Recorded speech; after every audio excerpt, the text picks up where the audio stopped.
منافقین کی خود ساختہ توحید میں نبی پاک صلی اللہ علیہ وآلہ وسلم کی ذات اقدس کو حضور کی محبت اللہ کی محبت قرار دینا اور حضور کی اطاعت کو اللہ رب العزت کی اطاعت قرار دینا، یہ منافقین کی خود ساختہ توحید میں شرک ہے۔ سورۃ النساء کی آیت نمبر 80 کی تفسیر میں امام ابن الجوزی نے اپنی کتاب تفسیر زاد المسیر میں، امام فخر الدین رازی نے تفسیر کبیر میں، امام بغوی نے تفسیر معالم التنزیل میں اور علامہ آلوسی نے تفسیر روح المعانی میں یہ واقعہ ذکر کیا ہے کہ جب نبی پاک صلی اللہ علیہ وآلہ وسلم نے فرمایا کہ میری اطاعت اللہ کی اطاعت ہے، میری محبت اللہ کی محبت ہے، تو منافقین نے نعوذ باللہ تعالیٰ کہا یہ تو شرک ہے، الیاذ باللہ تعالیٰ۔ ایسے ہی خوارج کی خود ساختہ توحید میں اللہ کے بندوں کو حاکم مقرر کرنا یا حاکم تسلیم کرنا یہ شرک ہے، اور خوارج نے یہی کام کیا کہ قرآن مجید کی آیات کا سہارا لے کر انہوں نے نبی پاک صلی اللہ علیہ وآلہ وسلم کے صحابہ کرام، مولا علی مرتضی شیر خدا کرم اللہ تعالیٰ وجہ الکریم اور دیگر صحابہ کرام امیر معاویہ رضی اللہ تعالیٰ عنہ کو مشرک کہا، اور سورہ یوسف کی آیت نمبر 40 پڑھتے تھے، ان الحکم الا للہ، نہیں ہے حکم مگر اللہ کے لیے، وہ کہتے ہیں اللہ کے علاوہ کوئی حاکم نہیں، لا حکم الا للہ۔ تو اب ان وجوہات کی بنیاد پر اور قرآن مجید کی آیات کا سہارا لے کے خوارج نے کہا کہ اللہ کے علاوہ چونکہ کوئی حاکم نہیں ہے تو جو اللہ کے علاوہ کسی کو حاکم مانے وہ مشرک ہے، لہذا علی بھی نعوذ باللہ مشرک اور معاویہ بھی مشرک ہے۔ جب خوارج نے یہ کام کیا تو مولا علی مرتضی شیر خدا کرم اللہ تعالیٰ وجہ الکریم نے فرمایا، صحیح مسلم میں 2468 نمبر حدیث ہے، فرمایا کلمۃ حق ارید بہا باطل، کلمہ حق ہے لیکن اس سے مراد باطل لی گئی ہے۔ خوارج نے اس سے مطلب غلط نکالا ہے، کلمہ اپنی جگہ پہ حق ہے۔ اب اسی طرح خوارج کے عقائد و نظریات سے جو متاثر لوگ ہیں اور جن لوگوں کے عقائد میں خوارج کے جراثیم موجود ہیں، یوں کہہ لیں خوارج کا لیٹسٹ ایڈیشن وہ اسی طریقے پر کاربند ہے، اپنی خود ساختہ توحید کے مطابق وہ یہ کرتے ہیں کہ کلمہ حق کا بولتے ہیں لیکن مراد اس کی باطل لیتے ہیں۔ انہی میں سے ایک ان کا جو نظریہ اور دعویٰ ہے، حدیث پڑھتے ہیں جامع ترمذی سے 2969 اور 3247 نمبر کہ الدعاء هو العبادہ،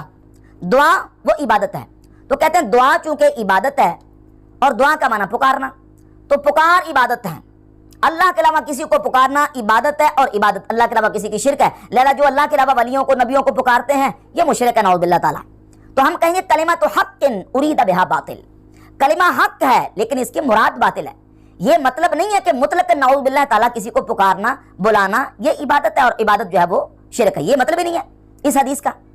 اب اگر الدعاء هو العبادہ کا یہ مطلب لیا جائے کہ مطلقاً پکارنا اور بلانا یہ عبادت ہے اور وہ شرک ہے، تو قرآن مجید کی دیگر آیات طیبات مثلا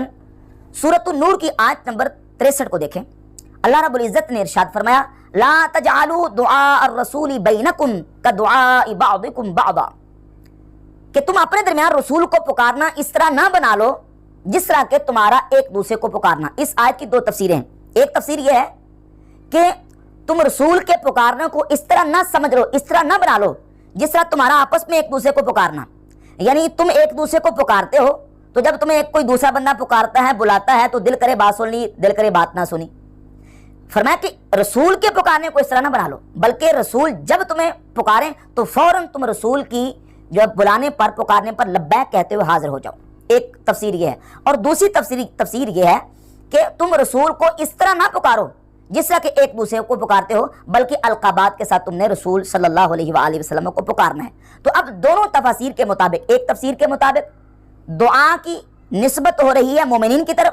اور دوسری تفسیر کے مطابق دعا کی نسبت رسول کی طرف۔ دعا یعنی دعا رسول کا پکارنا اور دعا رسول کو پکارنا، یعنی رسول کو مومنین پکاریں یا رسول مومنین کو پکاریں، دونوں صورتوں میں دعا کی نسبت یا مومنین کی طرف ہے یا رسول صلی اللہ علیہ وآلہ وسلم کی طرف ہے، تو پکارنا دونوں طرف سے پایا جائے گا۔ اب یہاں دعا کا لفظ بھی مذکور ہے اور دعا کا لفظ اس آیت میں بالکل واضح طور پر لفظ دعا کلمہ دعا موجود ہے، اور دعا جو ہے یہ مصدر ہے، یہ یاد رکھیں۔ دعا ہی سے آگے سارے سیغے بنتے ہیں، ماضی کا، مضارع کا، امر کا، نہی کا، اسم فاعل کا، اور اس کی ماضی دعا ہے اور مضارع اس کا یدعو، دعا یدعو دعان، دعا یدعو دعان و دعوتن فهو داعٍ و دعی یدعا دعاء فذاک مدعو، اسی سے ادعو، اسی سے لا تدعو، تو دعا یدعو ادعو لا تدعو یہ سارے کے سارے جو سیغے ہیں وہ اصل دعا سے بنتے ہیں، یعنی دعا کا معنی ہے پکارنا، بلانا، ندا دینا، کسی کو آواز دینا۔ تو اب اگر مطلقاً پکارنا، بلانا، ندا دینا نعوذ باللہ شرک قرار دیا جائے تو پھر قرآن کی سورۃ النور کی آیت نمبر 63 میں جہاں مومنین رسول کو پکاریں یا رسول مومنین کو پکاریں اس کا کیا کریں گے؟ اسی طرح ایک اور آیت سورہ آل عمران کی آیت نمبر 153 ہے، اللہ رب العزت فرماتا ہے والرسول یدعوکم فی اخراکم، اسی دعا سے، دعا یدعو دعان و دعوتن سے، یعنی یدعو والرسول یدعوکم فی اخراکم، اور رسول تمہیں پکارتے تھے تمہاری دوسری جماعت میں، تمہارے دوسرے گروہ میں۔ یہ جنگ احد کا واقعہ ہے کہ جب مشرکین نے ہٹ کے حملہ کیا، صحابہ اکرام رضی اللہ تعالیٰ عنہ میں سے بعض جو ہے نا وہ ٹھہر نہ سکے، تو وہاں سے جب صحابہ اکرام جو ہے نا وہ چلے گئے، تو اس موقع کو بیان کرتے ہوئے اللہ رب العزت فرماتا ہے والرسول یدعوکم فی اخراکم، رسول تمہارے دوسرے گروہ میں تمہیں پکار رہے تھے، تمہیں بلا رہے تھے۔ اور اسی طریقے سے دیکھیں سورہ بقرہ آیت نمبر 260 میں اسی دعا سے امر استعمال ہوا۔ ابراہیم علیہ السلام کو اللہ رب العزت نے حکم ارشاد فرمایا کہ آپ چند پرندے لیں اور پرندوں کو لے کے سدائیں اپنی طرف، اور پھر ان کو ذبح کریں، اور ذبح کر کے ان کو مختلف پہاڑوں کے اوپر ان کا قیمہ اور ان کے جو ٹکڑے ہیں وہ پھینک دیں۔ ثم ادعوہن یاتینک سعیا، پھر ان کو پکاریں، ان ذبح کیے ہوئے بے جان جانوروں کو، جو پرندوں کو آپ نے ذبح کر دیا ہے، بے جانوں کو، اور ذبح کیے ہوں کو، مذبوحہ ان پرندوں کو جو نا وہ ذبح ہو چکے ہیں، ان کو پکاریں، اور پکاریں گے تو پھر وہ دوڑے ہوئے آپ کی طرف آ جائیں گے۔ اب یہاں حکم دیا جا رہا ہے کہ ادعوہن یاتینک سعیا، ان کو پکاریں اور وہ دوڑے ہوئے آپ کی طرف آ جائیں گے۔ تو یہاں نعوذ باللہ تعالیٰ ابراہیم علیہ السلام کا پرندوں کو پکارنا اور اللہ رب العزت کا ان کو حکم دینا ابراہیم علیہ السلام کو کہ پکارے، تو یہ عبادت بن جائے گا نعوذ باللہ تعالیٰ، یا یہ شرک ہوگا؟ ہرگز نہیں، بلکہ ایسا نہیں ہے۔ الدعاء هو العبادہ جو حدیث ہے، اس حدیث کے اندر دعا کے اوپر الف لام لگا ہوا ہے، اور الف لام جب آتا ہے اس کی مختلف اقسام ہیں۔ الف لام استغراقی، الف لام جنسی، الف لام عہد حضوری، عہد ذہنی، عہد خارجی۔ اب سوال یہ پیدا ہوتا ہے کہ یہاں جو الف لام ہے الدعاء کے اوپر، وہ کون سا الف لام ہے؟ اگر اس الف لام کو الف لام استغراقی قرار دیں اور یہ معنی لیں کہ ہر قسم کی تمام جو پکارنا ہے، بلانا ہے، وہ عبادت ہے اور وہ شرک ہے، تو اس حدیث کا ہرگز یہ مطلب نہیں ہے، بلکہ اس میں جو الف لام ہے وہ عہد کا ہے۔ جیسے سمجھیں سورہ المزمل کی آیت نمبر 15 اور 16 میں اللہ رب العزت نے جہاں موسیٰ علیہ السلام اور فرعون کا ذکر کیا، تو کہا کہ ارسلنا الی فرعون رسولا، ہم نے فرعون کی طرف رسول کو مبعوث فرمایا۔ فعصا فرعون الرسولا، پس فرعون نے رسول کی نافرمانی کی۔ اب یہاں الرسولہ کے اوپر جو الف لام ہے، یہ الف لام عہد کا ہے۔ یہ معنی نہیں ہے کہ فرعون نے سارے رسولوں کی مخالفت کی یا نافرمانی کی، بلکہ ایک خاص رسول کی، اور وہ کون سے ہیں؟ حضرت موسیٰ علیہ السلام۔ تو یہاں الرسولہ جو رسولہ ہے، اس کے اوپر الف لام عہد کا ہے۔ الدعاء هو العبادہ، دعا عبادت ہے، دعا کے اوپر الف لام ہے عہد کا۔ معنی یہ ہے دعاء اللہ هو العبادہ، یعنی اللہ کو پکارنا اور اللہ سے دعا کرنا، یہ عبادت ہے۔ مطلقاً پکارنا عبادت نہیں ہے۔ اگر مطلقاً پکارنا عبادت ہے تو سورہ نور کی آیت نمبر 63 میں ہے کہ رسول تمہیں پکاریں یا رسول کو تم پکارو، تو ایسے نہ پکارو کہ جس طرح تم ایک دوسرے کو پکارتے ہو۔ اور اسی طرح سورۃ البقرہ کی آیت نمبر 260 میں اور سورہ آل عمران کی آیت نمبر 153 کا میں نے حوالہ پیش کیا ہے کہ ان میں جو دعا ہے اور یدعو اور ادعو کے صیغے استعمال ہوئے ہیں کہ رسول تمہیں پکار رہے تھے، اور ابراہیم علیہ السلام کو فرمایا گیا کہ تم پرندوں کو پکارو، تو یہ نعوذ باللہ پکارنا جو ہے وہ عبادت بن جائے گا، ایسا نہیں ہے۔ بلکہ الدعاء هو العبادہ، معنی یہ ہے دعاء اللہ هو العبادہ، کہ اللہ رب العزت کو پکارنا، اللہ رب العزت سے دعا کرنا، یہ عبادت ہے۔ تو جب بندہ اللہ رب العزت کو اپنا معبود، اپنا خالق اور اپنا مالک اور اپنا الہ سمجھ کے اس کو پکارے گا اور اس کی بارگاہ میں جب جو ہے وہ دعا کرے گا، تو یہ دعا کرنا عبادت ہے۔ اور کئی مقامات پہ دعا کا معنی جو ہے وہ یدعو اور دعا کا معنی جو ہے وہ عبادت کے معنوں میں بھی استعمال ہوا۔ کئی مقامات پہ جس طرح کی یہ جو خوارج ہیں وہ آیات لے کے آتے ہیں جس میں ہے کہ لا تدعو، اور لا تدعو کا معنی یہاں کرتے ہیں کہ لا تدعو کا معنی ہے کہ مطلقاً پکارنا، حالانکہ مطلقاً پکارنا نہیں ہے، بلکہ وہاں وہ پکارنا مراد ہے جو کسی کو اپنا معبود اور الہ سمجھ کے پکارا جائے، اور اس کا مفسرین نے ترجمہ کیا ہے تدعون اے تعبدون۔ مثلا تفسیر طبری، امام ابو جعفر محمد بن جریر طبری کی تفسیر طبری اٹھا کر دیکھ لیں، اس میں سورہ فاطر کی آیت نمبر 40 کے اندر جو تدعون کا کلمہ استعمال ہوا تو وہ تفسیر کرتے تدعون اے تعبدون، یعنی وہ جن کو تم پکارتے ہو، یعنی جن کی تم عبادت کرتے ہو۔ تو تدعون کا معنی کیا ہے؟ تعبدون، یعنی عبادت کرنا۔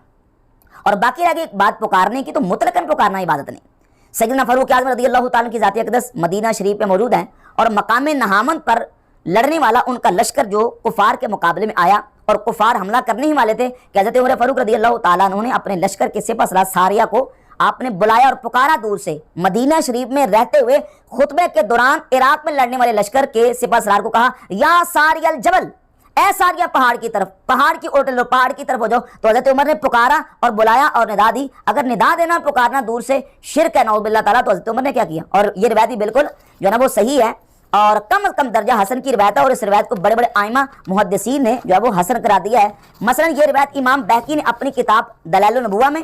اور اس کے علاوہ امام بہقی نے اپنی کتاب الاعتقاد میں، اور علامہ ہبۃ اللہ اللالکائی نے شرح اصول اعتقاد اہل سنہ میں اس روایت کو بیان کیا. امام ابن حجر اسقلانی نے الاصابہ فی تمییز صحابہ کی جلد 1 صفحہ نمبر 675 پہ اس کو ذکر کر کے اس کو حسن لکھا. حافظ ابن کثیر نے البدایہ والنہایہ جلد 7 صفحہ 147 پر اس حدیث کو لے کے کہا کہ حسن جید. غیر مقلدین کے عالم ناصر الدین البانی نے اپنی کتاب السلسلۃ احادیث صحیحہ جلد 3 صفحہ 101 پر اس کو حسن قرار دیا. اور اس کے علاوہ امام جلال الدین اسیوطی رحمۃ اللہ علیہ نے الدرر المنتصرہ فی الاحادیث المشتہرہ جو مشہور احادیث ہیں اپنی اس کتاب کے صفحہ نمبر 425 پر اس کو مشہور احادیث میں ذکر کیا. ابن تیمیہ نے اپنے فتاوی ابن تیمیہ میں حضرت عمر رضی اللہ تعالیٰ کے کشف کی دلیل کے طور پر اس روایت کو ذکر کیا. اور ابن قیم الجوزیہ انہوں نے اپنی کتاب مدارج السالکین میں حضرت عمر کے کشف کے طور پر اس دلیل کو بطور دلیل کے ذکر کیا. جہاں تک رہ گئی بات اس روایت کے اوپر جو اعتراض اور اشکال کی، جس طرح کے انجینئر محمد علی مرزا نے اپنے بابے زبیر علی زئی کی اتباع میں اور اندھی تقلید میں کہا کہ یہ روایت جعلی ہے، ضعیف ہے، حالانکہ یہ روایت جو ہے بالکل کم از کم درجہ حسن کی ہے. اور وہ اعتراض اور اشکال کیا ہے؟ وہ اشکال یہ کہ اس روایت میں محمد بن اجلان راوی مدلس ہے اور وہ ان کے ساتھ روایت کر رہے ہیں، لہذا یہ روایت صحیح نہیں ہے، ضعیف ہے. حالانکہ یہی محمد بن اجلان آپ امام بہقی کی الاعتقاد اٹھا لیں، امام بہقی کی دلائل النبوہ اٹھا لیں، علامہ ہبۃ اللہ اللالکائی کی کتاب شرح اصول اعتقاد اہل سنہ اٹھا لیں، تینوں کتابوں میں محمد بن اجلان نے باقاعدہ سے ایاس بن معاویہ بن قرہ سے سما کی تصریح کی ہوئی ہے